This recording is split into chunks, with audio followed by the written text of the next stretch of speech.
सूरत मासूम है, नीयत में खोटी है, कुर्ता सफेद और ढीला लंगोटी है।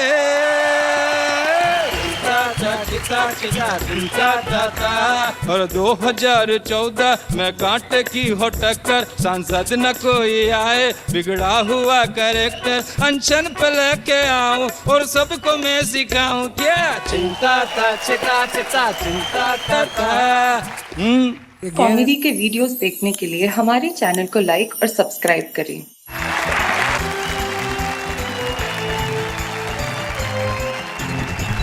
क्या बात है। हमारे तीन साथी हमारे साथ उपस्थित हैं। हमारे साथ अजमेर राजस्थान के रास बिहारी गौड़ हैं, जो न जाने किस निगाह से मुझे देख रहे हैं। क्या है, मैं सही जगह नहीं घूर पा रहा हूँ इसलिए। अच्छा, ऐसा ही शो में भी है, मुझे सुनिए इन्हें देखिए। और रास बिहारी के पास में जो बैठे हैं उनका मैं क्या परिचय दूं। एक ऐसे कवि जो हमारे हास्य व्यंग के कवियों में बड़ा ही प्रतिष्ठित नाम है, श्री गोविंद व्यास। और हमारे तीसरे मेहमान कवि अद्भुत हैं और स्वयं पे हंसना जानते हैं। ये एक बार अपनी बहन के घर गए। अच्छा। हाँ, तो बहन के बच्चा उस वक्त इनसे जिद करने लगा कि मुझे चिड़ियाघर ले जाइए, बंदर दिखाइए बंदर दिखाइए। तो इनकी बहन ने तुरंत कहा, बेटा क्या करते हो जब तुम्हारा मामा खुद घर पे आया है और वो भी जीन्स पहन के तुम बंदर देखने चिड़ियाघर जाना चाहते हो। मतलब ये खुद पे हंसने की कला जो है ये सिर्फ संदीप शर्मा में। हम जोरदार तालियों से स्वागत करते हैं संदीप शर्मा। अपराध बोध की व्यथा मिसरे बना गई और अनुभूति आत्मग्लानि की गजलें लिखा गई। क्या बात है भाई। और फुर्सत तो मुझे भी थी बहुत देश के लिए, जब पेट भर गया तो मुझे नींद आ गई।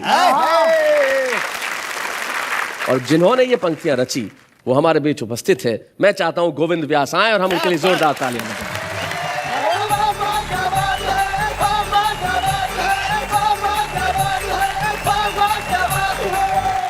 जब मैं 14-15 साल का हूँगा, यूनिवर्सिटी में घुसा था, तो देखते ही मुझे वहाँ का माहौल ऐसा लगा कि कविता अपने आप फूटने लगी।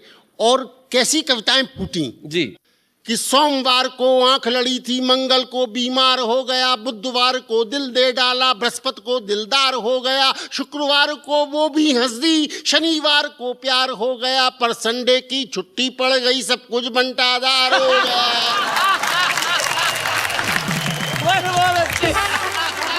ये 45-50 वर्ष पुराना गोविंद व्यास था। लेकिन फिर ऐसा लगा प्रेम मोहब्बत और ये सब मजाक के साथ साथ कुछ आगे बढ़ना चाहिए जी। तो आगे बढ़ा तो मुझे लगा कि इस देश के बारे में, परिस्थिति के बारे में कुछ सोचना चाहिए।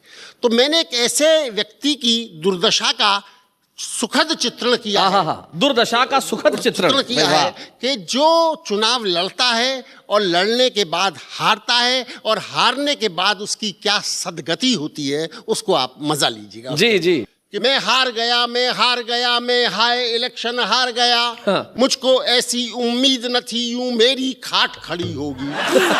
इज्जत की अर्थी निकलेगी और सूरत मरी मरी होगी। मैं खुद को जीता हुआ मान मालाएं पहले ले आया, माला पहनाने वालों को भी पैसा देकर बुलवाया। वो सब के सब अब कहते हैं हम अपनी ड्यूटी पालेंगे, तुम हार गए तो क्या गए जी, हम हार गले में डालेंगे। उनके मुंह से ये सुनते ही मुझको तो लकवा मार गया। मैं हार गया, मैं हार गया, मैं हाय इलेक्शन हार गया। एक एक वोट के लिए सुनो जेबों की खालिश की मैंने, और कल्लू मालिश वाले की घर जाकर मालिश की मैंने। और है किस्मत की बात, कोई हथकंडा काम नहीं आया। नोटों के बदले वोटों का लेना बिल्कुल बेकार गया। मैं हार गया, मैं हार गया, मैं हाय इलेक्शन हार गया। इलेक्शन में कितना श्रम करना पड़ता है, परिश्रम करना पड़ता है कि बरसों तक मक्खनबाजी की, तब जाकर मुझको टिकट मिली। ये टिकट नहीं थी टिकट, अरे ये आफत मुझको विकट मिली। हाथों में झंडे रखता था, झंडों में डंडे रखता था, डंडों को ठंडा करने को 200 गुंडे रखता था। अपनी मीटिंग में अपने में लड़के ले जाया करता था, अपने भाषण पर उनसे मैं ताली बजवाया करता था। पर खबर जमानत की सुनकर मैं अपनी आंखें फाड़ गया। मैं हार गया, मैं हार गया, मैं हार इलेक्शन हार गया। और देखिएगा हारने के बाद क्या होता है जी। कि हमदर्दी रखने वाले अब आकर दर्द बढ़ाते हैं। हाँ। हमदर्दी रखने वाले अब आकर दर्द बढ़ाते हैं। यह मेरी हार नहीं है जी, वे अपनी हार बताते हैं। घावों पर नमक छिड़कते हैं और मन ही मन मुस्काते हैं। मैं जान गया क्यों नेताओं के हार्ट फेल हो जाते हैं। हाँ। अरे कर्जे वाले अब आएंगे, गुंडे भी मुझे निहारेंगे। यदि उनके पैसे नहीं दिए तो पटक पटक कर मारेंगे। उनकी पटकी से पहले ही मैं वेश बदल हरिद्वार गया। मैं हार गया। इलेक्शन हार गया। एक बहुत छोटी सी कविता, ये कविता हास्य की नहीं बल्कि जी। परिहास की कविता। जी जी सर। परिहास। इसमें हंसी नहीं आती, मुस्कुराहट पैदा होती। जी। ये मेरे जीवन की सबसे आखिरी हास्य कविता थी, क्योंकि इसके बाद मेरी शादी हो गई। इस कविता का शीर्षक है कुंवारेपन की आखिरी शाम। जी। कुंवारेपन की आखिरी शाम, तुझे मेरा सादर प्रणाम। हाँ। कैसे दिलाऊं तुझे विश्वास, कल होने वाले ओलंपिक में तू पराजित होगा बेटा गोविंद व्यास। ओ मेरे पड़ोस की भाभियों, तुम्हारे मुझको बनाने के दिन गए। अरे पान वालों, तुम्हारे चूना लगाने के दिन गए। कल से मेरे हुजूर आ जाएंगे। मेरे दोस्तों, मेरी तुम्हारी कुट्टी हो जाएगी। तुम दरवाजे के बाहर से लौटा दिए जाओगे और मेरी घर में छुट्टी हो जाएगी। वाह। आवश्यकता आविष्कार की जननी है। Necessity is the mother of invention. आवश्यकता आविष्कार की जननी है। इसलिए आज की रात 3 नए दोस्तों का आविष्कार करना है। पहला साड़ी विक्रेता, दूसरा कॉस्मेटिक निर्माता, तीसरा उधार प्रदाता, फिर कल से पान की बेगम की सेवा में होगा हुक्म का गुलाम। हमारे पन की आखिरी शाम। क्या बात है, बहुत अच्छा। और जिन बात का जिक्र भाई ने किया था, मैं वहाँ से आता हुआ यहाँ पर आता हूँ और एक छोटी सी शब्द की कविता है जी। उससे सुनाकर आपसे विदा लेना चाहूँगा। बिल्कुल बिल्कुल पहुंचा। एक को फ्लू, सुने, दूसरे को निमोनिया, तीसरे को अल्सर, हमको कुछ भी नहीं। क्या बात है। एक के पास नारे, दूसरे के पास हत्यारे, तीसरे के पास डूबने के लिए किनारे। हमारे पास कुछ भी नहीं। वाह वाह। हमारे वाह, पास कुछ भी नहीं। एक के पास चमचे, दूसरे के पास थाली, तीसरे के पास गाली। हमारे पास कुछ भी नहीं। क्या बात है भाई, बहुत अच्छे। एक के पास भाषण, दूसरे के पास राशन, तीसरे के पास शीर्षासन। हमारे पास कुछ भी नहीं। क्योंकि हम जनता हैं। हाँ, जनता के पास जो होना चाहिए वो सब हमारे पास है। हमारे पास जवान भूख है, हमारे पास बूढ़ा इतिहास है। वाह वाह। हमारे पास काला भविष्य है, हमारे पास कीचड़ में सनी हुई सभ्यता है। हमारे पास आस्तीन से लिपटा हुआ पड़ोसी देश है। हमारे पास जिंदगी भर का कलेश है, क्योंकि हम जनता हैं। भाई वाह वाह वाह भाई, क्या बात है।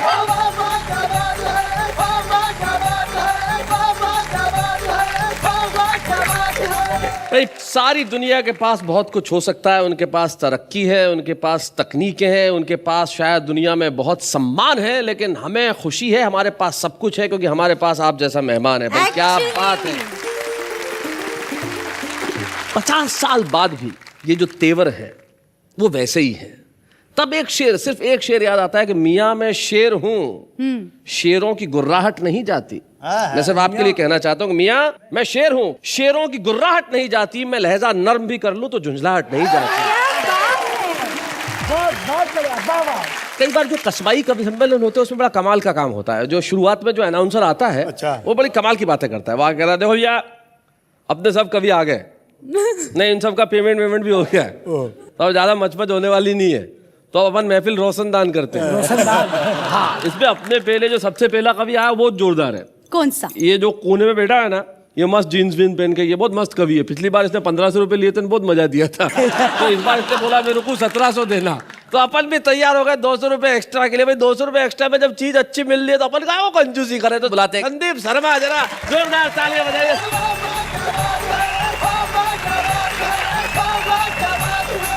मेरे रेट को राष्ट्रीय स्तर पर खोल दिया, 2 शून्य कम करके। बहुत कॉन्फिडेंस से काम करता हूँ। इतने कॉन्फिडेंस से काम करता हूं कि अगर पूरे कॉन्फिडेंस से किसी जिंदे आदमी का श्राद्ध कर दूं तो भगवान की कसम वो अगले दिन मरा हुआ मिलता है। और जो लोग मेरी कविताओं में तालियां जोर से नहीं बजाते उनके कर दिया करता हूं। बजाओ बजाओ बजाओ बजाओ, जोर से बजाओ जरा। जितने डरपोक थे उनने सबने बजा दिया। 21वीं सदी की बहुत बड़ी विसंगति है भाई साहब, हम लोग सब जल्दी में रहते हैं। आपको जो मिलेगा जल्दी में मिलेगा। वो एक व्यक्ति आ रहा था इधर से, दाएं हाथ से साइकिल से, इधर जा रहा बाएं हाथ की तरफ। मैंने उसको पकड़ा, मैंने कहा क्यों रे इधर कहाँ जा रहा है तू, बाएं हाथ की तरफ, तुझे तो इधर जाना है दाएं हाथ की तरफ। बोले भाई साहब बहुत जल्दी में, वो हैंडल ही मोड़ने का टाइम नहीं है। जल्दी में अपने उद्देश्य भूल गए, लक्ष्य भूल गए, सिर्फ भागना याद रह गया। असम में कवि सम्मेलन में जा रहे थे, वो जोरहाट के पास कहीं एसी में अंदर बैठे हुए हैं गाड़ी में। मैं ऊपर कोई स्टेशन आया, वो एक आदमी जा रहा जल्दी में, मैंने उससे ऊपर से पूछा ना भाई साहब कौन सा स्टेशन आया यार। वो झांका खिड़की के बाहर, बोले पुरुष प्रसाधन। तो आइए मैं जल्दी में आपको एक मेरी प्रसिद्ध कविता सुना देता हूँ। कविता का शीर्षक है ढंग की नहीं है। अच्छा, डंकी नहीं है? मैं नहीं कह रहा हूँ, क्या करें, सारा देश कह रहा है डंकी नहीं है। मंदिर में पूजा करने जाओ पंडे ढंग के नहीं है। हाँ, मंदिर में पूजा करने जाओ पंडे ढंग के नहीं है। मसान में मरने जाओ कंडे ढंग के नहीं है। लाल नीले हरे पीले झंडे ढंग के नहीं है। एक भी राजनीतिक पार्टी के हथकंडे ढंग के नहीं है। टेस्ट में जब तो वनडे ढंग के नहीं है। मुर्गी अच्छी कहाँ से आएगी जब अंडे ढंग के नहीं है। बहुत अच्छे। जंगल में घूमने जाओ मोर ढंग के नहीं है। हाँ, सत्ता के गलियानों में ढोल ढंग के नहीं है। पहलवानों के बाजुओं में जोड़ ढंग के नहीं है। अरे पुलिस वालों का क्या भरोसा जब चोर ढंग के नहीं है। हिंसाग्रस्त कश्मीर की वादी ढंग की नहीं है।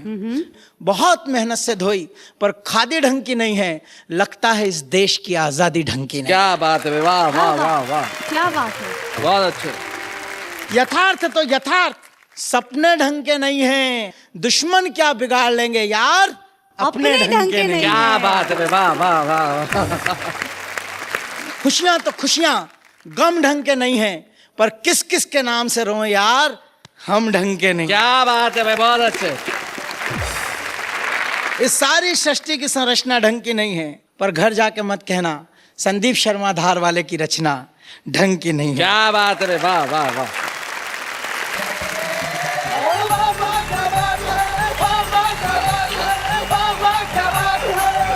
तो संदीप शर्मा, सारी महफिल में खत्म हो गई, हर आदमी की तन्हाई है और इन्होंने जम के तालियां बजाई हैं और ये तालियां ये कह रही है कि तुमने ढंग की कविता सुनाई है। भाई क्या बात है, बहुत बढ़िया संदीप। और आपकी इस कविता के बाद मैं बुलाना चाहता हूं उस रचनाकार को जो रास बिहारी है, रास बिहारी गौड़, जो अजमेर से हमारे बीच में आते हैं। ख्वाजा साहब की नगरी से और पुष्कर से जो दो तहजीबों का संगम है वो लेके आते हैं और उनकी कविता में भी हमेशा हास्य और व्यंग का एक अद्भुत संगम बना रहता है। मैं चाहता हूं रास बिहारी गौड़ आएं और जरा ढंग की तालियां बजाएं।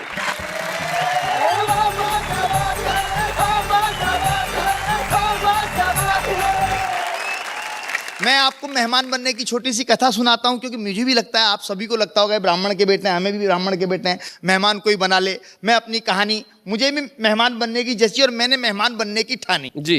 सबसे पहले मैंने एक नंबर दोस्त को फोन लगाया, मैं तुम्हारे घर मेहमान बनकर आ रहा हूं हर हाल में। दोस्त ने कहा आजा, मैं तो खुद रह रहा हूं ससुराल में। बहुत अच्छे। एक तरफ पत्नी, दूसरी तरफ सास है, इन्हें भी काम वाले बंदे की तलाश है। मुझे तेरा यही अंदाज भाता है, दोस्त ही दोस्त के काम आता है। बहुत अच्छे। दूसरे नंबर के दोस्त को फोन लगाया, मैं तेरे घर आ रहा हूं। वो बोला आजा, मैं तो पहले ही जा रहा हूं। मेहमान का मेहमान, बड़ा मजा आएगा इस खेल में। मैं सरकारी मेहमान बनकर जा रहा हूं 7 साल के लिए जेल में। वो मित्र 2 नंबर का था, उसका चरित्र 2 नंबर का था। क्या बात है। क्या बना सीन, फिर मुझे याद आया दोस्त नंबर 3। मैंने उससे तरीके से कहा, यार मेरा तेरे घर आने का मन है, भाभी और बच्चों से मिलने की इच्छा है। वो बोला आजा, बच्चों की परीक्षा है। पत्नी हनीमून मनाने मायके गई हुई है। घर में कोई नहीं है, रात की नींद दिन का चैन हराम है। मेरा भी तीर्थ यात्रा पे जाने का प्रोग्राम है। मुझे तेरे जैसा यार चाहिए, घर खाली रहेगा, घर को एक चौकीदार चाहिए। क्या बात है, वाह वाह। फिर आखिरी में मुझे याद आया कवि संदीप शर्मा। संदीप शर्मा को कहा, यार मैं तेरे घर मेहमान बनकर आना चाहता हूं। बोला, दोस्त और कवि में फर्क कीजिए, ये नंबर अभी व्यस्त है, कृपया कुछ साल बाद संपर्क कीजिए। बहुत अच्छे। वैसे कहते हैं जिंदगी 4 दिन की है, आदमी 2 दिन का मेहमान होता है जी। तो एक शोक सभा पर भी एक मेरा मन है, जी, एक जी। कविता सुनाता हूँ। जी। जो रामलाल थे उनका स्वर्गवास हुआ और तीये की बैठक चल रही है, उठावना जिसे कहते हैं। कई लोग बैठे हैं, बोला यार आज रामलाल जी होते तो कितने खुश होते। मैंने कहा पागल, वो होते तो अपन यहाँ क्यों होते। अच्छा, लोग वहां भी व्यास जी अपने व्यापार की बात करते हैं। एक सज्जन मेरे पास बैठे, जैसे अभी आप मेरे पास बैठे थे, बात धीरे से करने, बोला यार रामलाल जी मरे, इनको 10 लाख का फायदा हो गया। मैंने कहा मरने के बाद 10 लाख का फायदा कैसे हो गया? बोला कुछ नहीं, मैं बीमा एजेंट हूं, इन्होंने मुझसे बीमा कराया था, इनके परिवार को 10 लाख रुपए मिलेंगे। मैंने कहा चलो ठीक है, परिवार को मिलेंगे। बोला बात ये नहीं है, कल आपके घर आ जाऊं। किसी की भी मृत्यु में हमारे मन में क्या ख्याल आता है? रामलाल जी तो प्यारे हो गए राम के, जाना इसलिए पड़ेगा क्योंकि उनके 3 बेटे, तीनों बड़े काम के। हाँ, क्या बात। एक म्युनिसिपल कॉर्पोरेशन में बाबू, वाह। दूसरा राजनीतिक सांड बेकाबू, तीसरा पुलिस वाला, और वहां मिलेगा मंत्री जी का साला, उससे मुलाकात हो जाएगी, लगे हा तो बीबी के तबादले की बात हो जाएगी। बन जाएगा हमारा काम, आम के आम गुठलियों के दाम। दाम। क्या बात है भाई, वाह वाह, बहुत अच्छा। परिवार का मनोविज्ञान जी। जभी पत्नी बोली, इस शाम को तीये की बैठक में जाओगे, चारों तरफ नजर फेंकना, कोई ढंग का लड़का दिख जाए तो देखना। बहुत अच्छे, बहुत बढ़िया। फिर संवेदना की बात आती है, कोई ढंग का लड़का दिख जाए तो देखना, मेरी बहन कुंवारी है, लड़कों की मारा मारी है, ऐसे मौकों पर अच्छे रिश्ते मिलते हैं, मौत के साए में अक्सर फरिश्ते मिलते हैं। वाह वाह वाह, बहुत अच्छा क्या बात। भाई, बहुत क्या बढ़िया। बात है। हम पहुंच गए ठीक 4:45 बजे, 5 बजे का समय, हम पहुंच गए ठीक 4:45 बजे। देखा रामलाल जी के तीनों लड़के सजे धजे ऐसे ही। रामलाल जी के तीनों बेटे सजे धजे, चमकीली चमकार ओढ़े। हमने उनको हाथ जोड़े, एक कोने में टिक गए, मन में तसल्ली हुई, चलो इनको तो दिख गए। तभी चला संवेदना का दौर, भाषणों का दौर, शोक संदेश पढ़े जाने लगे, कसीदे गढ़े जाने लगे।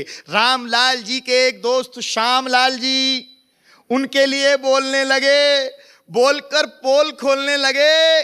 बोले मेरे दोस्त रामलाल को मौत से बड़ा लगाव था, अच्छा। मरने का बड़ा चाव था, बचपन में अंग्रेजी की टीचर पे मरता था, जवानी में जवानी की भूलों पर मरने लगा, क्या बात है, बुढ़ापे में उसूलों पर मरने लगा, वाह। और परसों फाइनली मर गया। लोग जिंदगी से डरते हैं, वो मरकर मौत को अमर कर गए। वाह वाह वाह, बहुत। समाज के माध्यम से राजनीति पर व्यंग। एक नेताजी तो भावनाओं में बह गए, बहते बहते कह गए, रामलाल जी का सम्मान घटने नहीं देंगे, मर गए तो क्या हुआ, वोटर लिस्ट में से उनका नाम कटने नहीं देंगे।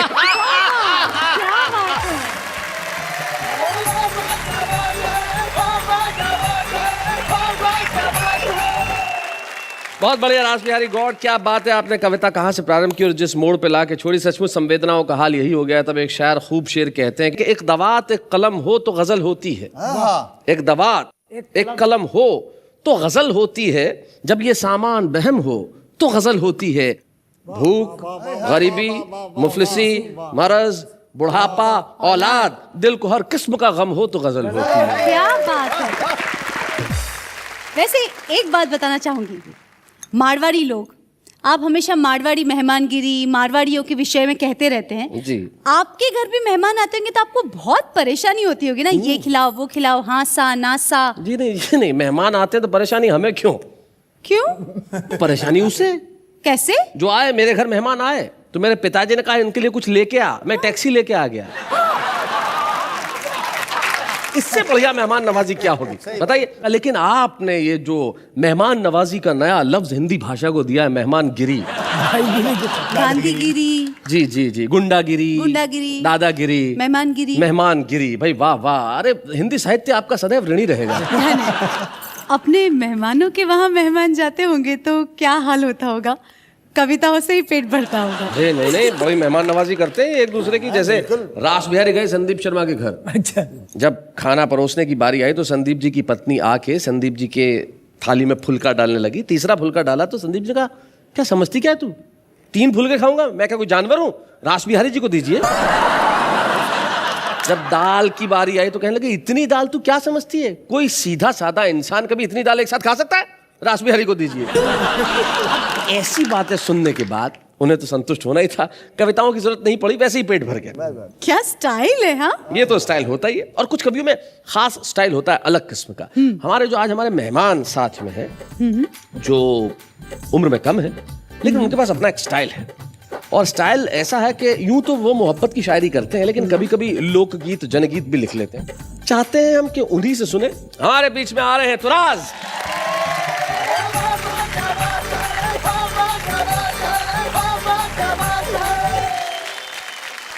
मेरा आप सबको बहुत बड़ा और सेहतमंद आदाब, और उसके बाद मैं अपनी बात शुरू करता हूँ। दिल और निगाह भी न रहे इख्तियार में, दिल और निगाह भी न रहे इख्तियार में, पत्थर का हो गया हूँ तेरे इंतजार में। शुक्रिया। इख्तियार में उन बच्चों को बता दूं जिन्हें नहीं पता, और आप भी समझ ले, इख्तियार में दिल और निगाह मतलब काबू में न रहे, जो मेरे नियंत्रण में न रहे, दिल और निगाह। और खासतौर से शेर आपकी नजर के। जी। हालांकि उसने कोई भी वादा नहीं किया, हालांकि उसने कोई भी वादा नहीं किया, बर्बाद मैं हुआ हूँ मगर एतबार में। हाय हाय हाय हाय हाय, क्या बात है। एक मतलब और 2 शेर। जी। तुम्हारे वास्ते ये गम उठाने वाला हूँ, तुम्हारे वास्ते ये गम उठाने वाला हूँ, रुको ए आंसुओं में मुस्कुराने वाला हूँ। बहुत अच्छे।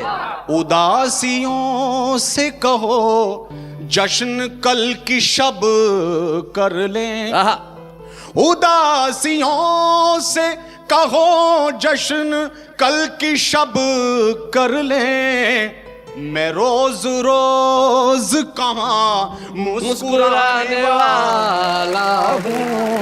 क्या बात है। एक मतलब और 2 शेर। जी।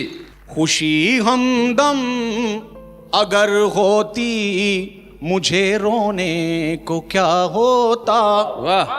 खुशी हमदम अगर होती मुझे रोने को क्या होता, उसे गर पा लिया होता तो फिर खोने को क्या होता।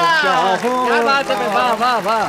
वो मुझसे दूर ना होते, मैं उनसे दूर ना होता, ये अनहोनी नहीं होती तो फिर होने को क्या होता।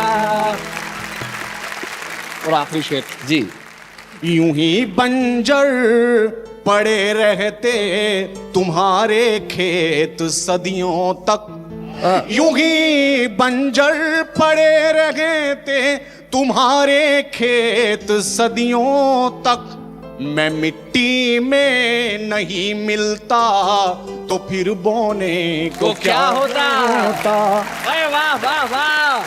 तुराज, आप यहाँ आज आए भी, आप मुस्कुराए भी, और हम सबको मुस्कुराने का सबब भी दिया। यहाँ आने के लिए, सुनाने के लिए, और हमारे चेहरों पे तबस्सुम छोड़ जाने के लिए बहुत बहुत शुक्रिया। Thank you so very much.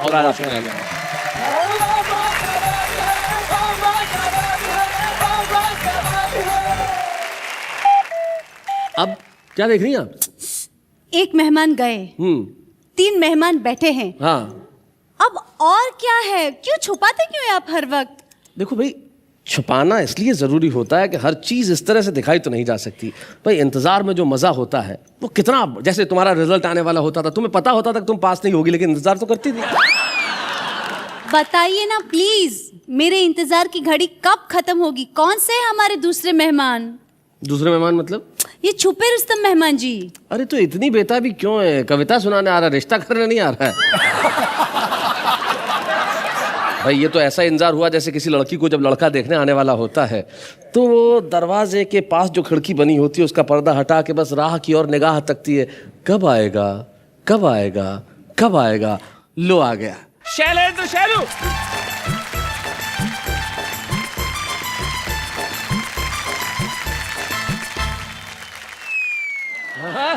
भाई शैलेंद्र, नॉर्मली लोग जब आते हैं तो अपना चश्मा उतार के आते हैं, आपने यहाँ आके लगाया है, भाई खास बात? सर आप हैं उल्टा चश्मा से। अच्छा। और उल्टा चश्मा के आगे सिर्फ एक ही व्यक्ति टिक सकता है, सीधा चश्मा।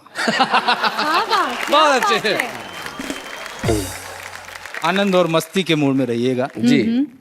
फिल्मी स्टाइल में इस देश की जनता को संदेश मैसेज पहुंचाना चाहता हूं। जी सुनाए। और ये मैं क्या है कि बीच बीच में गियर भी बदलूंगा। अच्छा। ये गियर है। First gear. शैलू कहे हमारी बातें अधूरी सारी, मैं सबको जानता हूँ, इनको तो है बीमारी। शैलू कहे हमारी बातें अधूरी सारी, मैं सबको जानता हूँ, इनको तो है बीमारी। अनशन पे लेके आऊं और सबको मैं सिखाऊं, क्या चिंता था चिता चिता चिंता था चिंता था चिता चिता चिंता था। अरे कुर्सी का रोब है, लोकर में नोट है, भ्रष्ट मिजाज है, कल से ठोटी है। सूरत मासूम है, नीयत में खोटी है, कुर्ता सफेद और ढीला लंगोटी है। चिंता चा चिता चिता चिंता चिंता। और 2014 में कांटे की हो टक्कर, सांसद न कोई आए, बिगड़ा हुआ कैरेक्टर अनशन पे लेके आऊं और सबको मैं सिखाऊं, क्या चिंता था चिता चिता चिंता था। ये गियर ऐसे बदलता है जैसे इंजन फंस गया हो। ऐसा है कि मेरे इंजन में ऑयल अच्छी कंपनी का है। अगला गियर बदलता हूँ जी।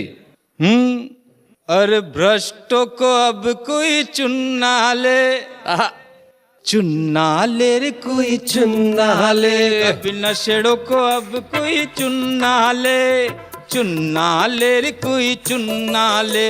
इनमें तो अब कोई दम नहीं, अब इनके भरोसे हम नहीं। भ्रष्टों को अब कोई चुनना ले, चुनना ले रे कोई चुनना ले। अरे बातों के बदले वोटों से लो काम, वरना देश को कर देंगे बदनाम। क्या बात है? अरे संसद मुल्क की सबसे ऊंची शान, उसमें लुटेरे बैठ गए शैतान। क्या बात है? हो बेईमान तुम, नादान हम, हैवान तुम, इंसान हम। तुअर की दाल नरम नहीं, शक्कर के भाव भी कम नहीं। भ्रष्टों को अब कोई चुनना ले, चुनना ले कोई चुनना ले। क्या बात है, वाह वाह वाह, बहुत अच्छा। जब तुम कविताएं पढ़ रहे थे, मैं जानता हूं गोविंद व्यास जी के मन में उस वक्त क्या चल रहा था। गोविंद जी, ये जो सेगमेंट है इसमें हम उस एक व्यक्ति को बुला के एक स्मृति चिन्ह, एक प्रतीक चिन्ह देना चाहते हैं, जिसका अंदाज, जिसकी विधा चाहे जो हो, लेकिन उसमें भरपूर संभावनाएं हो। क्योंकि शैलेंद्र शैलू में संभावनाएं है। अगर हम उसका मार्ग प्रशस्त करेंगे तो आज वो जो लिख रहा है उससे कहीं बेहतर लिखेगा, उससे कहीं बेहतर बनेगा। तो हम शैलेंद्र शैलू को आज इस मंच पे एक स्मृति चिन्ह देना चाहते हैं, हमारे छुपे रुस्तम के रूप में। जोरदार स्वागत करें हम शैलेंद्र शैलू। हंसी देने वालों के सब ही आभारी है, कविता सुनाने वाले अब सबके साथ है। भाई क्या बात है, आज हम आपके घरों में मेहमान बनकर सिर्फ आए नहीं हैं हंसाने के लिए, लेकिन साथ में कुछ ऐसे मेहमान भी लेके आए हैं जो आपको दे रहे हैं सिर्फ हंसी ही नहीं, साथ में संदेश भी उसी कार्यक्रम में जिसका नाम है वाह वाह क्या बात है। मेहमानों की बात चल रही है तो मेहमान नवाजी का मौका हमको भी दीजिए। आप भी कभी हमारे घर आइए। अरे आप घर की बात कर रही हैं, आप दिल में बुलाइए। जब आना ही है तो आदमी घर आके क्या करेगा, फिर हम आपको देते हैं मेहमान नवाजी का मौका। लेकिन इस वक्त हम मेहमान नवाजी करना चाहते हैं हमारे उन कवियों की जो यहाँ नहीं है लेकिन कहीं कहीं है। उनके भीतर एक कवि, हमारे देश का आम व्यक्ति जब कविता करता है तो क्या करता है, जरा देखते हैं। तितली उड़ी, बस में चढ़ी, सीट ना मिला तो रोने लगी। कंडक्टर बोला बैठ मेरे पास, तितली बोली हट बदमाश।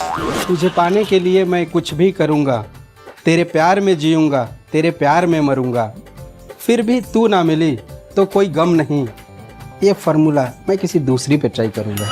मच्छर ने जो काटा वो उसका जुनून था, चाकर भी नहीं मार पाया उसको क्योंकि उसकी रगों में मेरा ही खून था। तुम्हारी याद दिल से जाने नहीं देंगे, तुम्हारे जैसा दोस्त खोने भी नहीं देंगे। रोज शराफत से SMS क्या करो वरना एक कान के नीचे देंगे और रोने भी नहीं देंगे।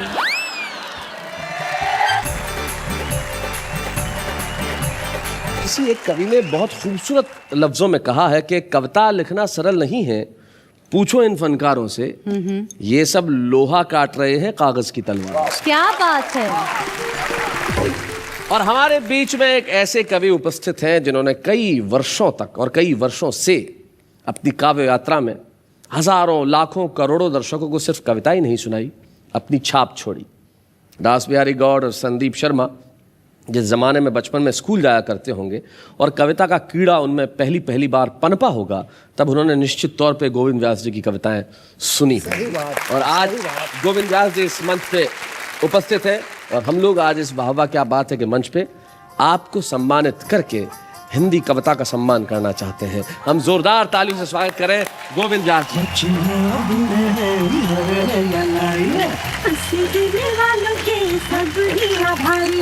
कविता सुनाने वाले अब सबके साथ है।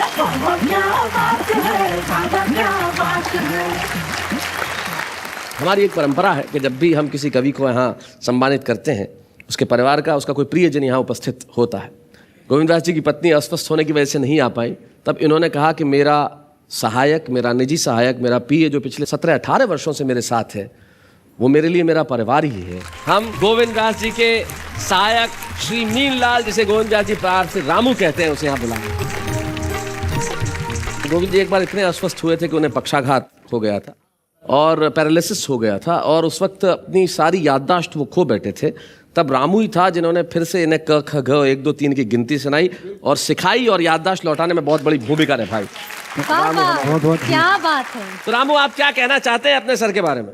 ये तो मेरे सब कुछ गुरु है, पिताजी है, सब कुछ मेरे है। जो भी शिक्षा है इन्होंने दिया मुझे, जो भी इस लायक बनाया है इन्होंने बनाया मुझे आज। क्या बात है रामू, बहुत बहुत धन्यवाद।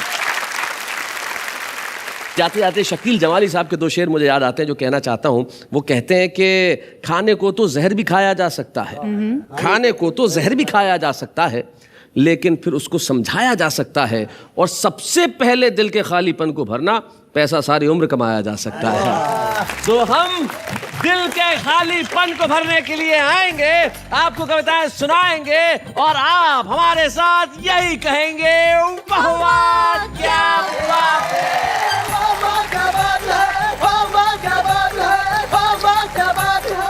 कॉमेडी के वीडियोस देखने के लिए हमारे चैनल को लाइक और सब्सक्राइब करें।